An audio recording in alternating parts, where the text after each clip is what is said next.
On our wedding anniversary, I meticulously arranged a candlelit dinner at home, ready to share the wonderful news of my pregnancy with Michael. But he texted, saying he was working late and wouldn't be back, alone at the table. I watched the feast grow cold. My phone vibrated a video from Sophia. In it. She wore a camisole nightgown, leaning against his shoulder while watching a movie. The atmosphere thick with intimacy, she mocked. See? One message from me. And he drops everything to be here. I watched expressionlessly and replied. Michael frantically called to explain. Anniversaries come every year. I'll make it up to you next time. I laughed coldly. There won't be a next time. Late that night, Michael stumbled home normally. I'd prepare sobering soup after his work events. But tonight I was already asleep, drunk. He collapsed onto the bed, grumbling. Why didn't you wait up? I turned away, tired, sleeping. He nudged closer. Voice slurred. My whole body aches. Rubbed my shoulders. In the past, his vulnerability softened me. But now I couldn't even open my eyes. Do it yourself. I am sleeping. Michael yanked the blanket off, irritation sharpening his tone. I missed one anniversary. Are you really this bitter? Wearily, I said. I'm not bitter. He snapped. Sophia just moved here alone. Was I supposed to abandon her? I murmured. Fine. After a silence, Michael sighed. Softening, baby. Please don't be mad. I faced him. I am not mad. Just exhausted. He studied me, concern in his eyes, tentatively. He asked, Are you hiding something? Blankly. I replied, No. He gently took my hand. I heard you went to the hospital. What's wrong? Calmly, I said, You misheard. And lay back down behind me. Something shattered. Michael's voice furious. What do you even want? I rose, walked to the closet, and pulled out a packed suitcase. Michael froze, staring in disbelief, scanning our home. I remembered the hours spent crafting this cozy nest. Every corner, now a memory turned relic. He smashed a vase, toppled a photo frame. As I wheeled the suitcase out, he grabbed my wrist. Where are you going? It's the middle of the night. I shook him off. I am tired. Staying with my mom. Picking up my bag. I left without looking back. Michael feared sleeping alone since our wedding. I'd canceled countless events and missed opportunities to be home with him. Ignoring colleagues' whispers. No matter. Now I was free. The next morning, on my parents' balcony, I watched the sunrise, breathing in liberation's lightness. Emily didn't sleep well. I grabbed my briefcase. Update me immediately on any changes to tonight's dinner or the project. Michael had always been possessive, resenting my interactions with other men. 3 years of marriage tightened his control. Yet I'd savored it. My rationality faded. I severed friendships, centered my world on him, and lost myself. Now, I saw those years as stagnant. Tonight, my assistant arranged a business dinner. When I threw myself back into work, friends and business partners teased me and frequently toasted me. The driver drove me home in the early morning hours. To my surprise, Michael was still awake, sitting in the living room with his arms crossed, frowning at me. Emily, if you have any dissatisfaction, just say it outright. Getting yourself drunk to gain sympathy. You think that's charming. I just felt parched and leaned against the wall to walk to the kitchen for water. Michael got even angrier, standing up abruptly. You're treating me with less and less regard these days. Not even answering my calls. Don't pretend you don't know. I made things very clear yesterday. Sophia and I are just ordinary friends. You insist on being so paranoid. It's suffocating. I rubbed my throbbing temples. No need to explain your relationship. I was just out discussing business. Michael clearly didn't believe me, thinking I was putting on a brave face. Emily, you've had enough. I've already explained everything so clearly, and even saved face for you. Yet you still act so ungrateful. Why bother? You always suspect me like this. I've really had it. The alcohol made my head spin, and I found his noise irritating. So I muttered, Yeah, I know. Every time I came home, It felt suffocating that I pulled out my phone to text the driver. Michael saw me staggering and sighed. About to support me. My vision was blurry. But I smelled his approach and instinctively pushed him away. Rushing out the door, ignoring Michael's shouts behind me, I got straight into the car and left. Neon lights flashed outside the window as I sank into a deep sleep. The next morning, I woke up in a hotel room. Checking my phone, it was already noon. And the screen was filled with unread messages and missed calls from Michael. I could picture his gloomy expression. Right then, I didn't reply and went straight to the office. After attending the executive meeting, I heard the U.S. branch needed restructuring and volunteered to go. I had years of work experience in America and knew the market there well. My supervisor had heard I was married. Asked me to reconsider. I submitted the application without hesitation. ID always handled overseas operations. But because Michael refused to go abroad, ID given up many growth opportunities. Now, there were no such concerns anymore. After the meeting, I told my assistant to prepare for the move abroad. She jumped up excitedly at first, but then frowned. Emily. Michael, should I book a ticket for him? I shook my head with a bitter smile. Don't bother. He won't come with me.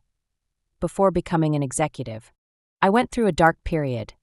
Colleagues excluded and undermined me, spreading rumors that almost gave me depression. It was Michael who constantly encouraged and supported me, helping me through the toughest times. He helped me stand up again and regain my confidence and courage. Michael helped me, so I always believed he was the one fate had arranged for me. I stubbornly clung to the belief that we could build a warm home together, nothing but love. No more arguments, but now I realized I was wrong. There was an unbridgeable chasm between us. When I went home to pack, I found Michael on the balcony on a call. He leaned against the railing with a smile I hadn't seen in ages. For a moment, I thought his mood had improved.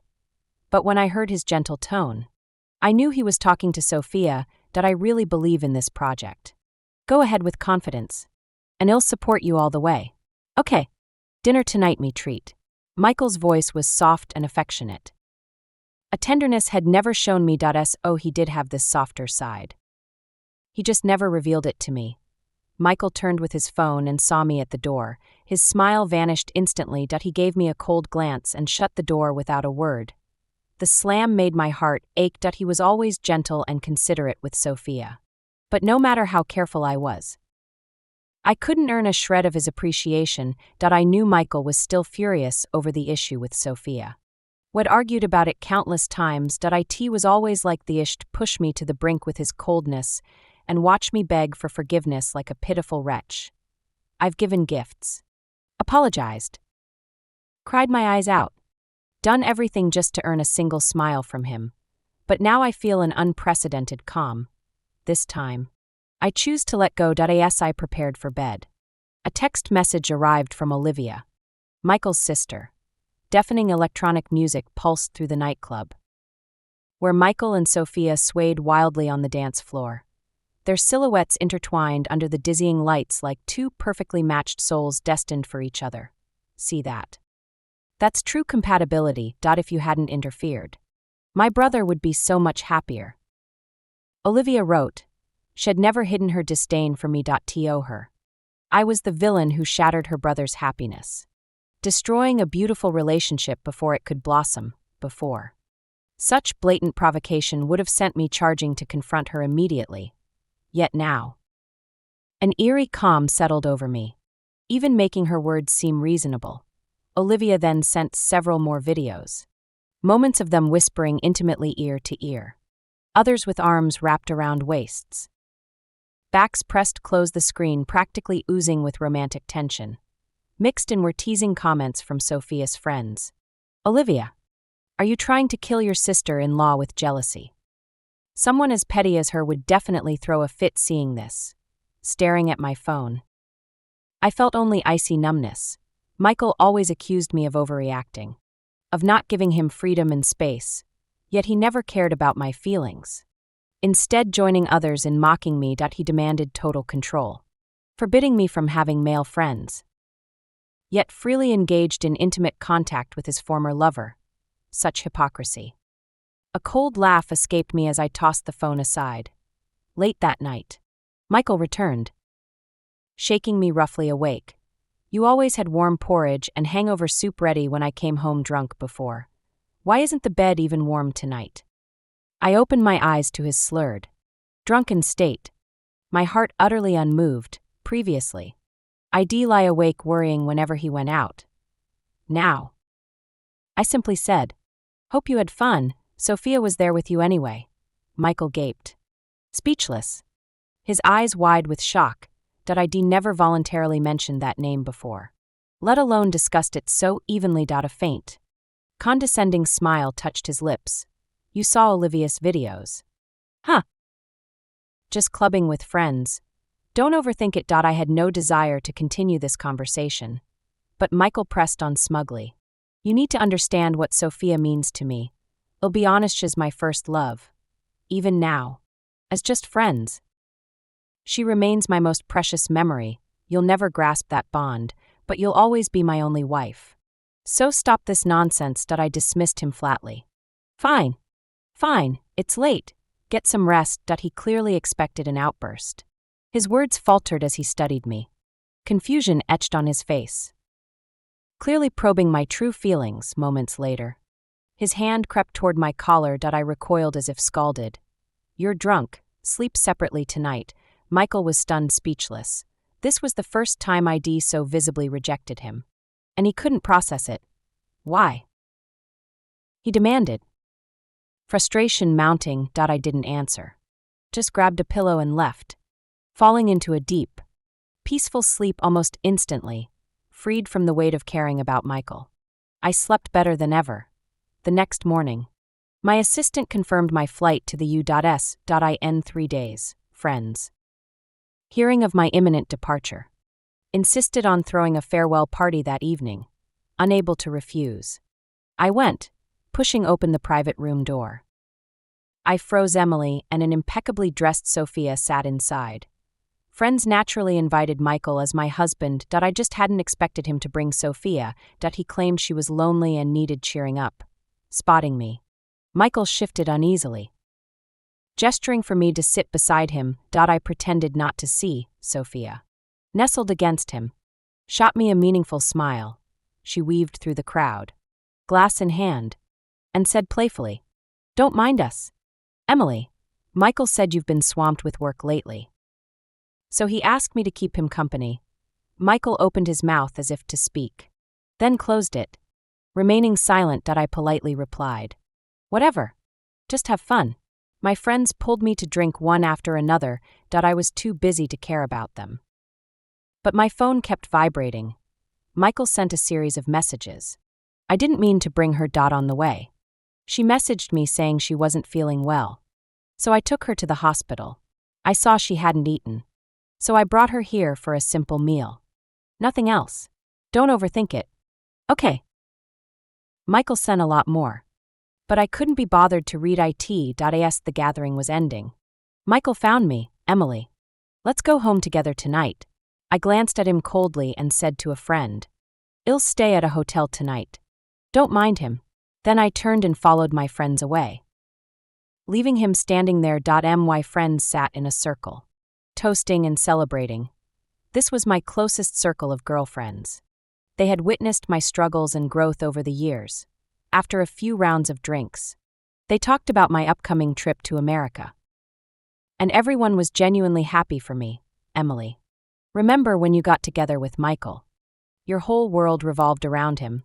You cut off contact with us and were in a bad state. Look at you, know you've rebooted your career for a second wind, landed an opportunity to go abroad. And let us see again the confident top student from college brimming with ambition. Yeah, you finally saw that scumbag's true colors. Now you're going to pursue your own life. And we're all so proud of you. Come. Let's all toast to Emily. May you carve out a world in America and become the most dazzling female entrepreneur. And more importantly, congratulations on breaking free from that unhappy marriage and regaining a new life." I smiled knowingly and downed the wine in my glass, but I didn't notice Michael in the distance. His face pale, his wine glass shattering on the ground. His eyes filled with shock that he rushed through the crowd like crazy. Charging up to my friend. What do you mean? She's going to America. What's going on here? My friend glared at him. How dare you ask? You've been hanging out with Sophia all the time. Now you're pretending to care. Everyone present knew about Michael and Sophia's ambiguous relationship, and they all showed expressions of disdain. Michael's face turned pale. He grabbed my wrist. Emily. I looked down at his distorted face, waiting for him to continue. Even friends knew you were crossing the ocean to faraway lands. But I was kept in the dark. What am I to you? What do you take me for? He trembled all over. His tone mixed with anger and fear. I looked at him, finding it absurd that I am going to America. Shouldn't he be relieved? Now he can be together with Sophia freely without having to make excuses to me. Before, whenever Michael went out, I always asked him to report his whereabouts, only to be met with his furious rebuke. Even though you're my wife, you have no right to interfere with my freedom. Stop controlling me with your possessiveness. Now that I'm choosing to leave, he's panicking instead.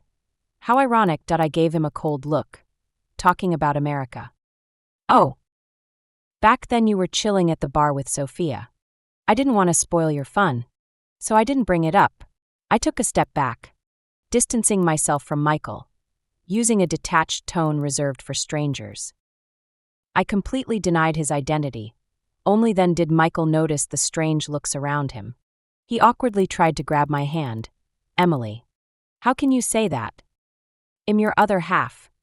How could you not discuss something as big as going to America with me? I avoided his touch expressionlessly. My gaze I see why is that so. I used to be willing to share my work and life too. But what did Michael say? He said I was annoying and didn't want to know what I was doing. He's not my father. He told me not to report everything like a big baby. It's too immature. Michael's tone softened. How long do you plan to stay in America this time? Looking at his anxious expression, I sneered. 2 years. Or longer. I'll build my life there. Michael's face instantly turned pale. He said urgently. I drove here. Let me drive you home. We can talk properly. His voice trembled, as if pleading, just as I was about to speak. Sophia squeezed over and hugged Michael, drunk. She pressed against him and even tried to kiss him. Michael panicked and tried to push her away, but she clung tighter, her hands wandering restlessly. People nearby saw this. Their expressions varied, and they quickly pulled Sophia away. After freeing himself, Michael immediately explained, Emily, don't misunderstand, she's drunk. We're not like this normally. Today was an accident. But I remained unmoved. I believe you. No need to explain. Sophia spoke up at that moment. She addressed Michael affectionately. Michael, I'm so drunk. Take me home. Okay. She said it as if it were her right.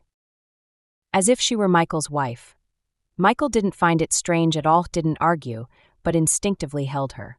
Patting her back gently, he complained verbally, but acted with tender care. Look at you.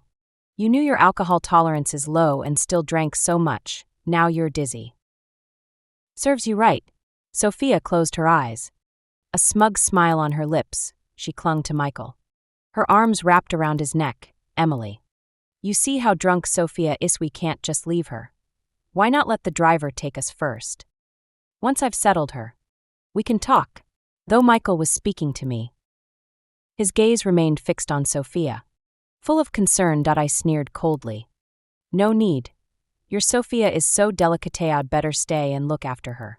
I drained my glass in one gulp. Declaring the gathering over. As I turned to leave, Michael tried to follow but was blocked by the surging crowd. Besides, Sophia held his hand tightly, making it impossible for him to move.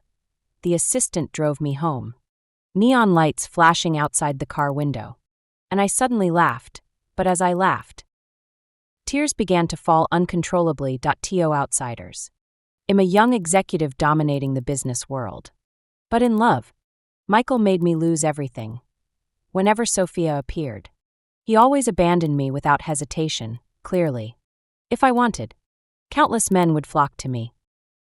But my eyes were only on Michael, because of this love. I repeatedly allowed him to hurt me. I remember, when I was first demoted, he'd come to pick me up at the company building every day. He took me to eat hot dogs from street vendors, counted stars on the rooftop, and told jokes to cheer me up. But now, Michael's once gentle smile has gradually blurred in my memory and finally vanished, while resting with my eyes closed. The assistant hesitantly reported to me, "Emily. Mr. Smith said Miss Sophia was hospitalized for anaphylactic shock. He's staying with her overnight and won't be coming home tonight." I smiled bitterly and said I understood before. Michael couldn't even be bothered to inform me of his whereabouts. Now he actively sent someone to relay the news that I didn't know whether to feel relieved or angry. Listening to his voice message, my heart was strangely calm. Without a ripple, Sophia has always had a sensitive constitution.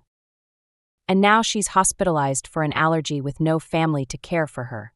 She only has Mayo understand. Right. I'll get her settled in the hospital and come back once she's asleep. Don't worry about me. I didn't reply. Just closed my eyes wearily, returning home. I looked at the empty house, and a piercing chill suddenly surged in my chest. After living with Michael for so long, there were no traces of him here. He'd personally wrap a scarf around Sophia, prepare warm clothes for her, but never cared if I was cold after working late. Whenever I got sick, he'd say I was strong and didn't need care. Yet if Sophia just sneezed, he'd be heartbroken. I lay on the sofa and fell into a deep sleep from exhaustion. The next day, when I opened my eyes, Michael was there, holding 2 large shopping bags. He saw me lying on the sofa in my clothes and, for once, showed a look of concern. He carefully set down the bags. I was at the hospital all night exhausted. Sophia doesn't take care of her health at all. If she keeps being this irresponsible, I'll stop caring for her. After speaking, he poured me a glass of warm water. Avoiding eye contact, I couldn't be bothered to call out his guilt. I didn't take the water, just said flatly, "Yeah, fine." Michael froze in place, the glass stiff in his hand. I in the past, I'd have been frantic with worry whenever he stayed out all night. But now that I was calm as water, he seemed lost. After a moment of silence, Michael suddenly spoke, "Emily, the holidays are approaching, and my parents want to see you. Come home with me." I looked up at him, finding it ridiculous. After 3 years of marriage, had never once taken the initiative to introduce me to his family. They didn't want to see me, and it made things awkward. His sister looked down on me too, always thinking I was the home wrecker.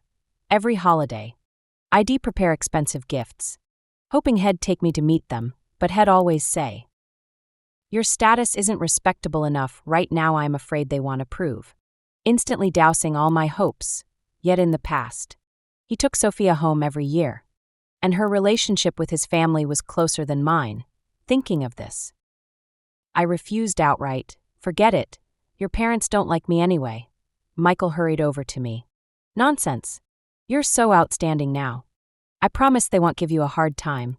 Michael looked serious, even with a hint of admiration, but I clearly remembered that his parents always saw me as a homewrecker, believing I stole their perfect future daughter-in-law, Sophia. From their minds, they always said I was cold and unfeeling, couldn't take care of others, not as thoughtful and gentle as Sophia, and unworthy of their son. Every time I tried to explain, Michael pretended not to hear, never speaking up for me. I stood up and packed my briefcase. "I'm not going. I'm busy during the National Day holiday." Hearing my blunt refusal, the smile that had just appeared on Michael's face instantly froze. I really was busy because I'd already booked tickets to America for the holiday. No time to meet some family. Michael looked at me helplessly, panic in his eyes, seeing me about to leave. He frantically grabbed my sleeve. "Can't you spare even one day?" I couldn't be bothered, brushing him off casually. "I have meetings out of town. No free time. Why not ask Sophia to go with you?" Seeing my cold attitude, he pouted angrily. "Fine. Then I'll just have Sophia come home with me." In the past, I would have rushed to comfort him anxiously. But now, I didn't even want to look at him. Suit yourself. Michael stared intently at me, searching for any flicker of emotion on my face. But he found nothing that I didn't care at all. Couldn't even fake it. His eyes reddened. Emily, do you really want Sophia and me to go home? Are you that heartless? I glanced at him, thinking he was ridiculous that I gave him freedom. And now he's blaming me. Why should I care? Aren't you and Sophia childhood sweethearts? She knows you so well. It's perfect for her to go home with you to meet your parents.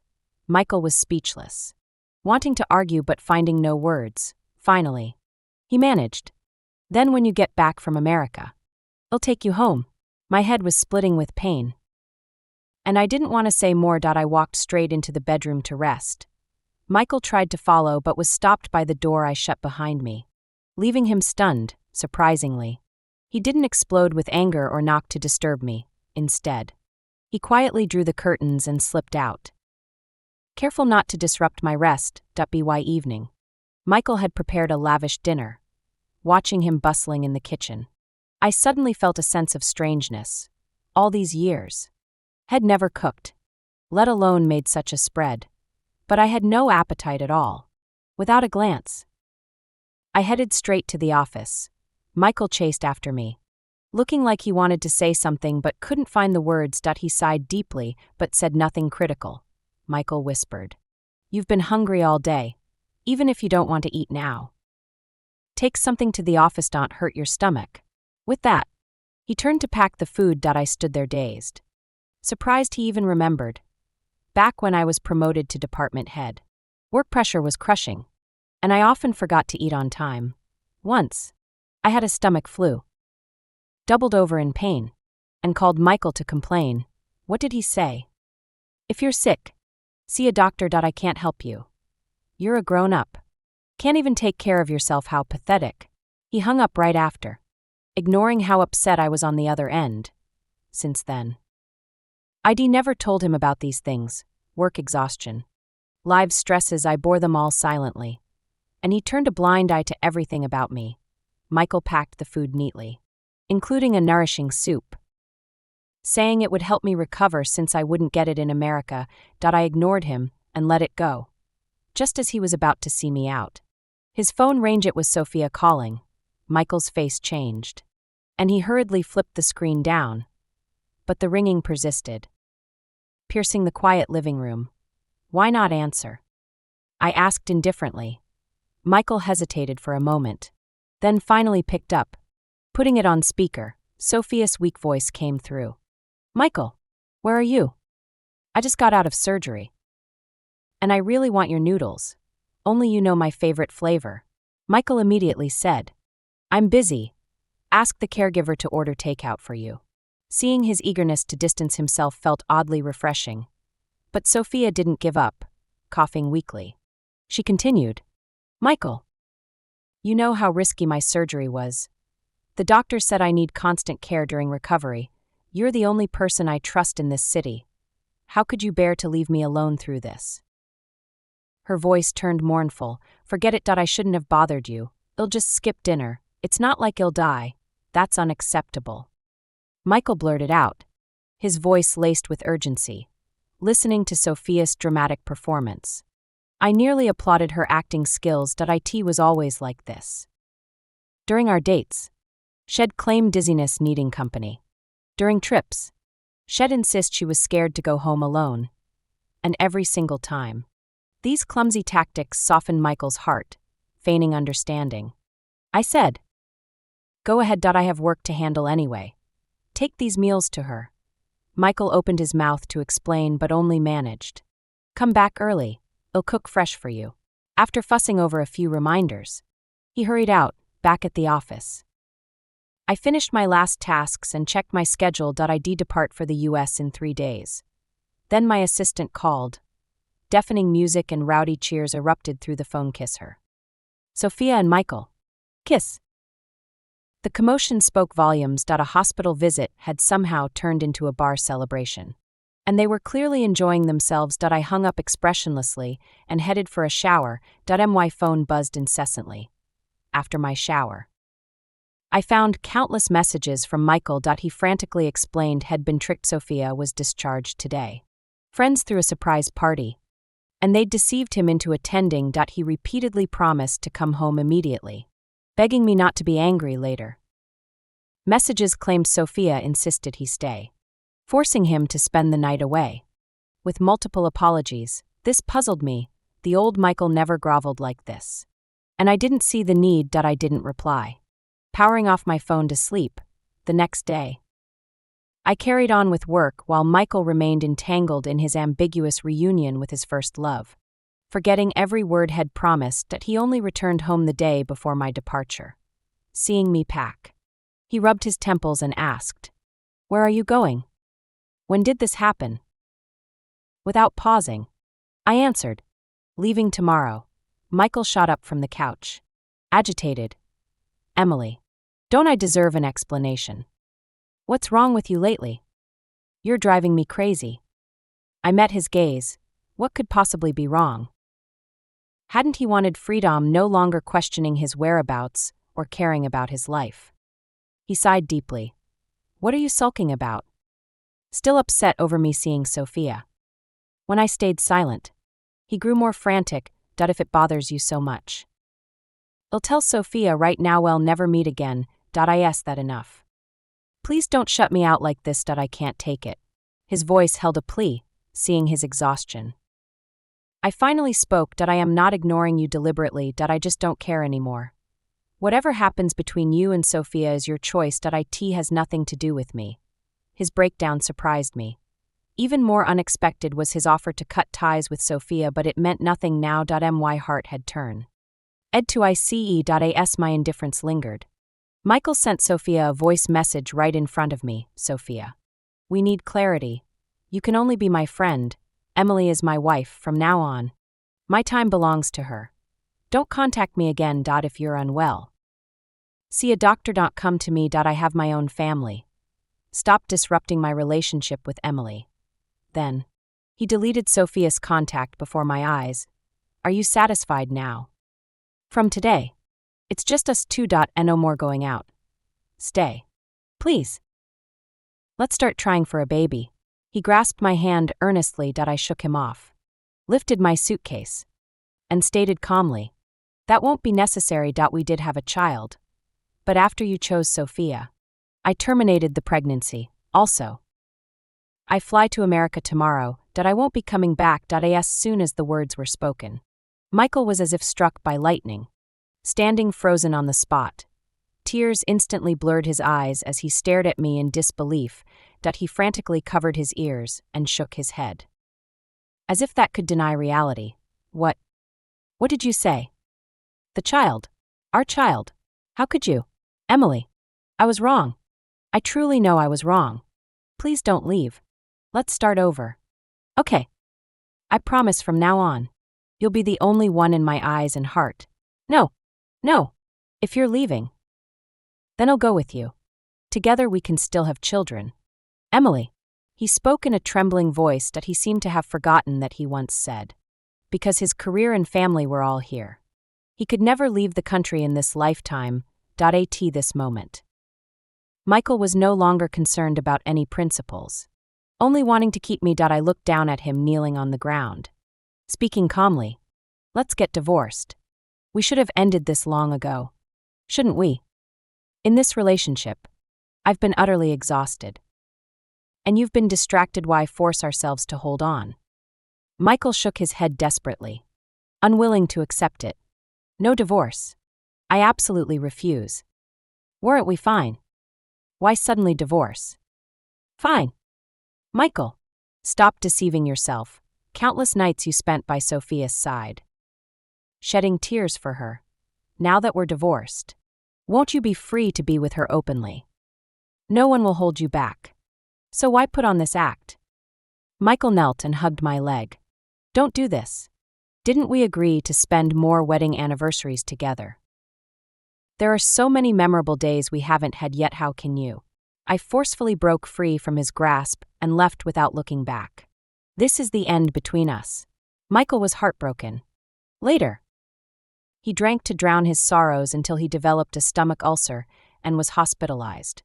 With no other choice, I went to the hospital to see him. He tightly gripped my hand, begging me not to leave. Only after he fell into a deep sleep did I quietly slip away, looking at his gaunt face. I knew this was our last meeting. This familiar city, these familiar streets, and this familiar person. It was time for a final farewell. I dragged my suitcase to the airport and boarded the earliest flight at dawn. During the long flight, gazing at the receding city, an indescribable sadness welled up inside me, a mix of reluctance, melancholy, and uncertainty about the unknown path ahead. After landing, I stood on foreign soil. My phone was filled with messages from Michael. Emily, where are you now? Didn't you promise to stay with me? Why did you sneak away alone? You lied to me. You actually lied to me. Michael's messages were filled with heart-wrenching pain. My eyes reddened, and I couldn't bear to read any more. We once loved each other, but our paths must be walked alone now. After long consideration, I sent Michael a message. May you be well, and may our paths never cross again. The phone screen flickered with an ellipsis as the other party replied, and after a long pause, words appeared. Emily, are you really giving up on our relationship like this? Staring at that line, my heart twisted into a knot. I end this relationship. We both gave for each other and deeply loved one another. Sadly, his heart was no longer here. Sophia's appearance changed everything. Perhaps Michael and Sophia were truly innocent. Or perhaps his heart still held me. But the pain he caused me, the tears I shed in those unknown nights, all that suffering was real.